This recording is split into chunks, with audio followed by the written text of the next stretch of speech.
So anyway, the voice that you hear in the background, folks, all I can say is this. We met for the first time on my birthday in 2001. That's right? Yeah. That is absolutely right. Okay. The best day of my life. Go on. Wait, what did you just say? I said the best day of my life. Oh my gosh. I didn't prompt that, guys. Oh, I thought that's what that $100 was. Shut up. Stop it. No, you didn't have to pay me not one penny. Oh, now you're being really sweet. Okay, you're going to, yeah. They can't tell, but I'm blushing. I don't know if I could tell. Okay, all right. Let me try to focus here. Okay. So, now this is going to sound mushy and corny and all kinds of stuff, guys. I'm warning you. It's going to, but it's very real. I mean, it is very real to me, and to both, for both of us. Yes. When I first saw Redi, we met. I mean, it was a manufactured blind date. Okay, and so we decided to meet at a Greek restaurant in Chicago's Greektown. For some reason, we both think it was the Greek Islands restaurant, but it might have been another place. More than likely, it was the Greek Islands. So, now, do you remember who got there first? Was it me or you? For some reason, I'm blanking out. For some reason, I'm thinking that. I think it was you. Okay, all right, then because that's what I thought. I thought that I was already there and you came in. And what I don't remember though is, did they tell you, the maitre d', did they tell you where I was? Did they bring you to my table, somebody? Or because for some reason I'm associating you with either like waiting at the bar or coming from the bar. Again, knowing me, it was probably coming from the bar, but I'm not positive. Did you just take a shot at yourself? Remember, I can't. Okay. All right. It has nothing to do with alcoholism either. Okay. All right. Okay. You see, now you're, let me turn this volume up some more if I can, because I want to make sure that everybody's hearing you. Let's see. Is this volume all the way up? Is the volume up? That's as far as it'll go. Welcome, Debbie. Okay. We have to be careful now. Brandon's mom has just come into the chat, so we have to watch what we say. Yes, sir. No, I don't think we have to be that straight-laced. Okay. So we were drunk and taking all of our clothes off, right? That's what we were. No. Oh my gosh, No. no. Okay. So anyway, here's the. Debbie insists I look like Fred Sanford. I keep telling her, no, it's not Fred. It's Grady. I look like Grady, not Fred. Really kind of looks like Santa Claus. Santa Claus. Oh, jeez. Yeah, Redi just saw the full David Letterman beard recently for the first time in age. I mean, it was never this full before. And so we did a Skype call, and she saw the beard in its glory. And she thinks I would be an ideal Santa Claus. Oh, so beautiful. So beautiful. You are way too kind.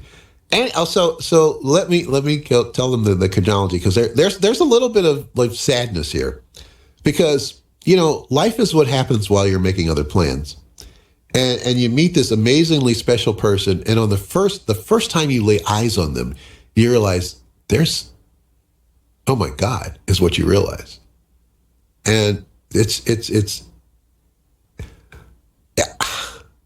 Look, I'm going to, we've talked about this in private, and I'm going to share with the class.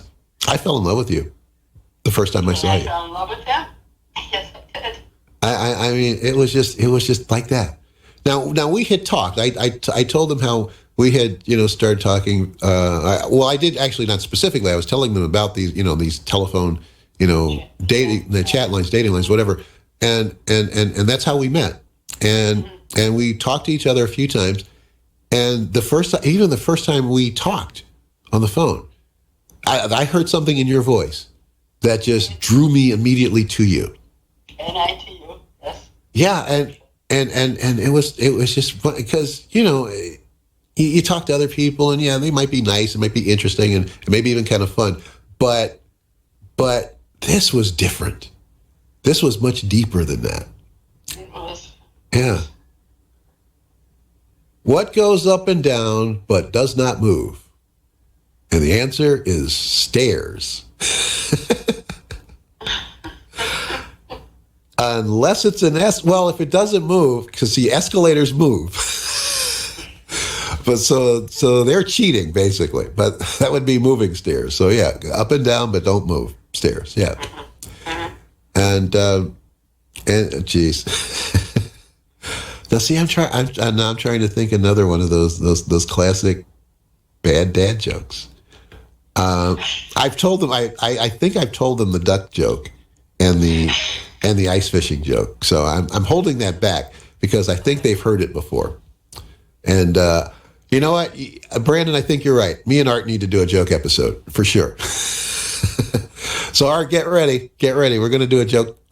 A future story time is going to be on jokes, and you're going to be my co-host. So bring that material. And let me know your Zoom ID or Skype ID, however you want to connect, and we'll work that out. So I think it'll be fun. Well, anyway, let's get back to me and Redi. We, after that first date, there was a second date, and there were more dates, and there was a lot of getting to know one another, getting closer, and everything, and some wonderful things happening. But at the same time, we all bring our stuff to a relationship. And sometimes that stuff will get in the way. And there were disagreements, there were arguments, there were, fits and stuff. I mean, it was, it just, we had some contention and stuff, and we had our rough patches. And we managed to get past those for the most part. But there were still, you're still carrying stuff, you don't even realize you have that little bag, that pack on your shoulder of stuff, that is there, subconsciously, unconsciously, and it's influencing how you're interacting in the present. And it's unfortunate that we don't always have that self-awareness. And it got to a point where where we would spend some time separated and get back together, and everything would be fine, and then something else would come up, and we'd kind of fall backwards again. Do you agree with all this? Because I mean, if there's something else you want to put in, please feel free. No, I did agree. I knew it was going to be very difficult, but it just didn't seem like it was going to work. And I was sad for a long time. Mm-hmm. So go on. Okay, all right. Yeah, and I don't know that I ever felt. Maybe I did. Maybe I felt the same way that I was afraid that it wasn't going to work, but there was a part of me that just didn't want it to fail. Right. And, it just seemed like there was something really, really special here, and it was, to borrow a phrase, too big to fail. And so, unfortunately, my hand was forced when I had to leave Chicago. And I was in Ohio briefly, which was a huge mistake. Huge mistake, okay? I was led to believe that I would be able to, avail myself of the location and resources to help me get back on my feet or whatever. And that turned out not to be true. So I found myself in a mess, and I needed to, contact my family. I had family in New York, family in California, and I wasn't able to do so. So I was able to, through you, Redi, you spoke with my sister in New York and my mother, who was in Oceanside, California at the time. And it was through that I was able to get out to California. And that would not have happened without you, I understand, but I did it to stay in touch with you too. Yeah. I really did love your family, so. Yeah, and I was glad we were able to keep in touch. I mean, not as much as we had in the past when we were, full blown into the relationship, but we kept in touch. And I even had to move someplace else. Yeah. Very far from where I lived. Yeah. Yes, I did sell my house. So what happened was I came out here, and slowly but surely, eventually things started to get a little bit better. But then there's this turn, and things got worse for my mother. And I had to spend a lot of time with her. And now, not related to her, but just coincidentally, I mean, things started turned south for me personally. And without going into any gory details, for a short period of time, I was homeless. And I don't think you knew that at the time, because I was not able to stay in touch as a result of that. And so we fell out of touch completely for a long time. And one of the last things that I think we had talked about when we were still able to stay in touch was that you were going to be coming out to San Diego. And I assumed after we fell out of touch that had happened. And so I just thought, well, the last thing in the world that, is going to happen is that she's going to want to speak to me again, because she comes to San Diego and he's not there. Where the hell is he? Haven't talked to him, And I just assumed that, or thought that all was lost. And yet in my heart, you were always there. You were always there, Yeah, I felt the same way, yeah. Yeah, and so, should we talk about our nicknames? Sure. Should I say them, or do you want to keep that private? No, it's okay. If you're okay with it, I'm fine. I'm not sure that I am, but let me start, and maybe it'll come out. Okay. How many folks in the chat have seen the movie Kramer versus Kramer? If you're not familiar with the movie, it stars Dustin Hoffman and Meryl Streep. They play, and they are a married couple, and they have a kid. He's about, I want to say he was 10 years old. It's been a while since I saw the movie. Anyway, Meryl Streep announces to father and son, husband and son, that she has to leave to find herself. And of course, there's a lot of upset and disappointment and pain. And Meryl Streep exits stage left for about a third and a half of the movie, finding herself. So we're focusing on Dustin Hoffman all of a sudden now being a single parent and having to raise a son and have a full-time job and everything. And so we're focusing on the father-son bond and, how contentious it is and everything. And it's Cabbage Head, your high school nickname, Art. Cabbage Head is mild compared to what I may be about to reveal to you. Okay, so there was one scene in the movie that stood out in my mind because it was very poignant and also actually kind of touching, and it's like it's one of those backhanded things where it shows love between the bond between a father and son, and the kid is having a fit because there's something that the father is doing that the mother would do flawlessly and dad isn't doing it well. I can't remember if it was whatever, fixing a meal or doing something, had something in school. I can't remember what it was. But anyway, the kid in frustration says, "I hate you." And Dustin Hoffman's response is, I hate you back, you little shit. And early on, when Redi and I were dating and expressing our feelings for one another, here it comes. Here it comes. I think I'm going to do it. Do you approve? Yes. Do you approve? Okay, cool. Just want to make sure. Okay. So early on, we were dating, and we had already talked about our feelings, and we had said, the I love yous to one another. And there's just one particular day when Loretta said, I love you. And I don't know if it was just different in the way she said it, but I just responded with, I love you back, you little shit. And she... And I said, go ahead. No, you go ahead. You say it. Yeah, go ahead. And I said, okay, big sheet.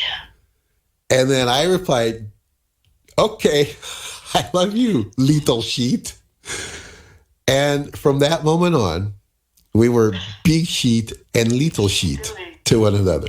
Okay? Now, let's flash forward to the out of touch moment, okay, where we were not able to communicate because of my lack of ability to communicate.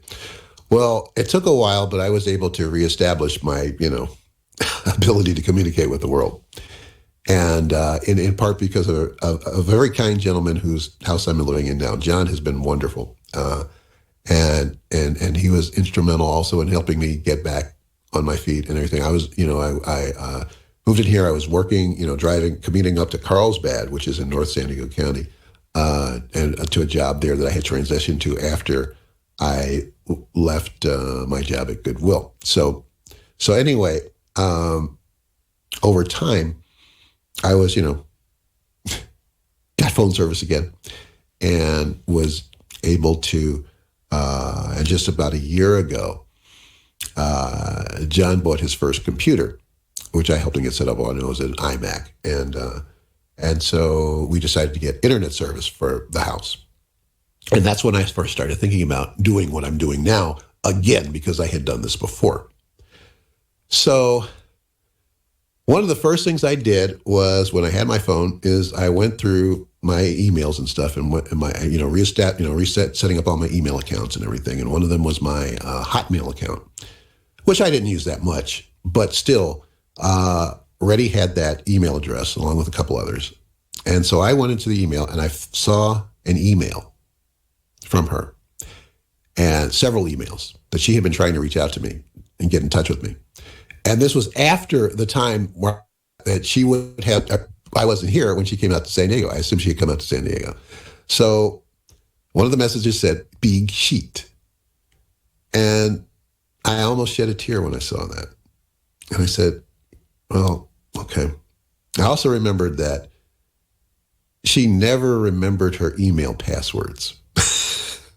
I still don't. Yeah, but you always were, yeah. So I thought, okay, if I respond to this, will she get it? And so I didn't. And I just kind of let it go. And when I started doing Studio B again, Rick and I were talking and, emailing one another. We had a couple of video chats once I got the video thing set up again. And one of the first things they asked me was, so do you keep in touch with Redi? And I said, well, I haven't spoken with her. And I told him about the San Diego thing, where I just assumed still that she had come out to San Diego, and because I wasn't able to get together with her, that she was mad at me. I just assumed that she was mad at me and never wanted to see me again and speak to me again. So that was the notion that I went on. And he says, well, you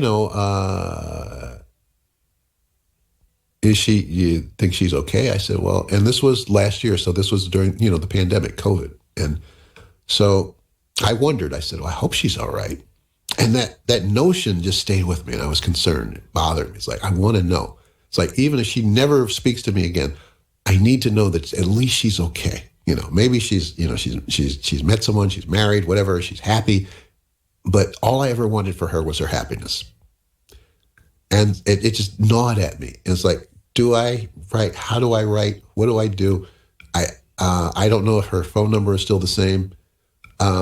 One of the messages that she had sent to me that got to me by email was a text message that was converted to an email.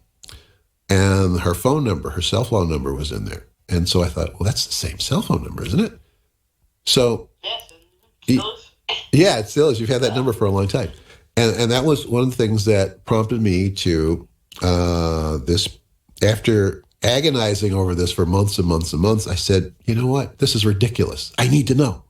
I must know. So I sent a text to that number on April 30th of this year with 2 words, lethal sheet. That was it. And then I thought, well, maybe it's been a while. Maybe she doesn't remember that. And I sent a follow-up message. It was either later that same day or the next day. So now, do you want to pick up the story from your side? Well, when I first saw the email, I hadn't seen the top part, and I thought, I wonder who this is. And then all of a sudden, I kind of look up and I see lethal sheet. It's got to be Juan. It's got to be. I was so excited, I can't explain. So, needless to say, I think the next day, that was all. I said, I can't believe we finally found each other. It's the best thing that has ever happened to me, I'm telling you. I was so excited that we were back in touch again.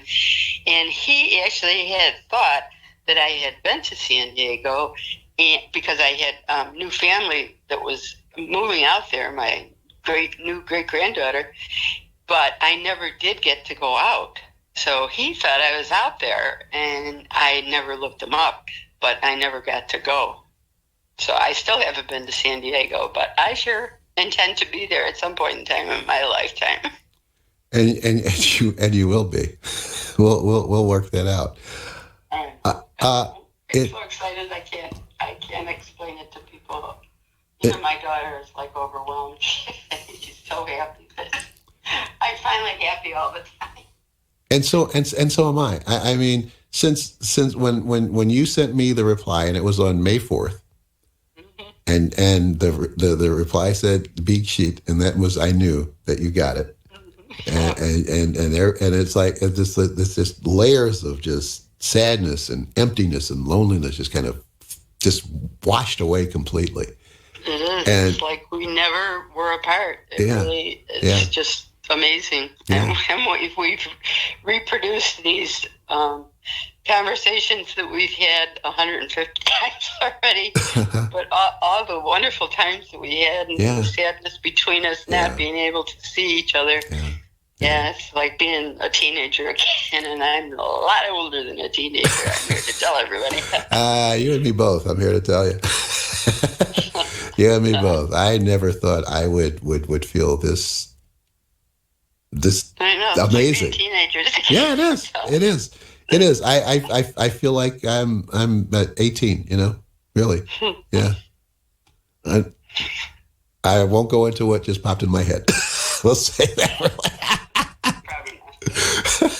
Anyway, welcome to the Latecomers. You're in the midst of a love story, a real love story between two real people who are really in love and like a couple of darn kids. And it's just been the most amazing journey, this amazing journey of rediscovery and reconnection. It's like we never missed a beat. No. We exchanged texts that day on May 4th, and then at some point I called and we talked. And I think that first conversation, I think we talked for well over 2 hours. And not long after that, we didn't meet in high school, Brandon. It's funny that you bring that up because there is no way possible we would have met in high school. If you recall the last show I did, and I talked about... You don't have to tell them. No, I'm not going to go there. No, I'm not going there. I'm not going there. What I'm talking about specifically is the difference in high school. When I went to high school. Oh, yeah. Yeah, where I went to high school. So it just would not have happened that way. Oh, gosh. Yeah, that's what I'm talking about. Yeah, I know what you're talking about, but no, I'm not going to do that at one. Oh, okay. I won't do that to you. You never do that, Yeah.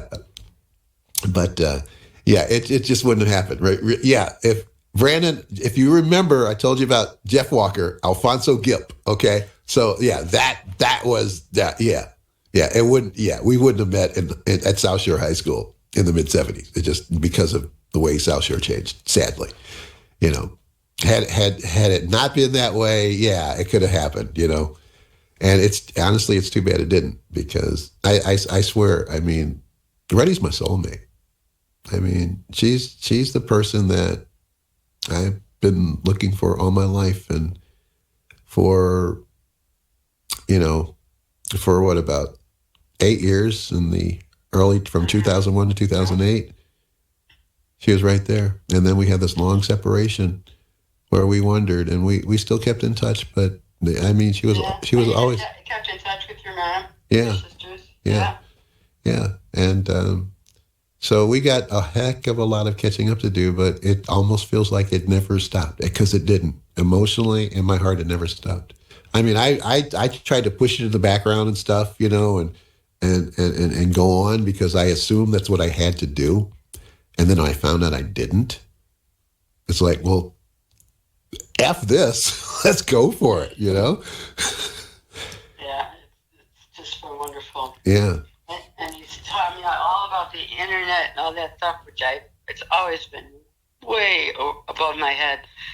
And he's just been such a big help to me. And I'm back talking to I've always been talking to my family and stuff, and they all knew Juan.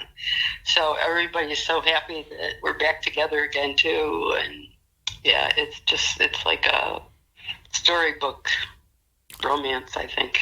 It really is, except that we're 1,800 miles apart right now. Yeah. Oh yeah. Forgot about that. There is that, but it's funny how we talk probably more than a husband and wife or boyfriend and girlfriend. It doesn't matter who live together. Don't you agree? Yeah, I agree. Yes, I do. I agree wholeheartedly. Oh my God. Wholeheartedly. Thank God we have these kind of phones, or we'd have to each get more jobs. Yeah. Thank God for unlimited minutes. That's all I can say. That telephone calls have become commoditized, and nobody's trying to profit off this stuff. Anytime, day or night. Yeah, matter. Yeah. It literally has been that. I mean, it has been anytime, day or night. Yeah. 2 hours easy. Yeah, 2 hours. We've had a couple of 4-hour calls, conversations. Yeah. And it doesn't feel, the time just flies. I mean, you don't even feel like that length. Unless it's like really late at night for her, because of course there's a 2-hour time difference. Yeah. It's 2 hours later where she is than it is for me, and sometimes we kind of overlook that fact. We'll be talking, and I'll happen to glance at the clock, and you know what time it is? Shouldn't you be sleeping? Yeah. Yeah, and speaking of time, I mean, we've kind of gone over the first hour here. So okay. you know what I'm going to do is we're going to take a brief break to let everybody kind of stretch and gather their thoughts and stuff, and then I'll be back here in just a couple of minutes. So relax, everybody, and Redi, don't go anywhere, okay? Okay. All right. Let me go ahead and put the be back thingy up here, and let's play a little bit of music here.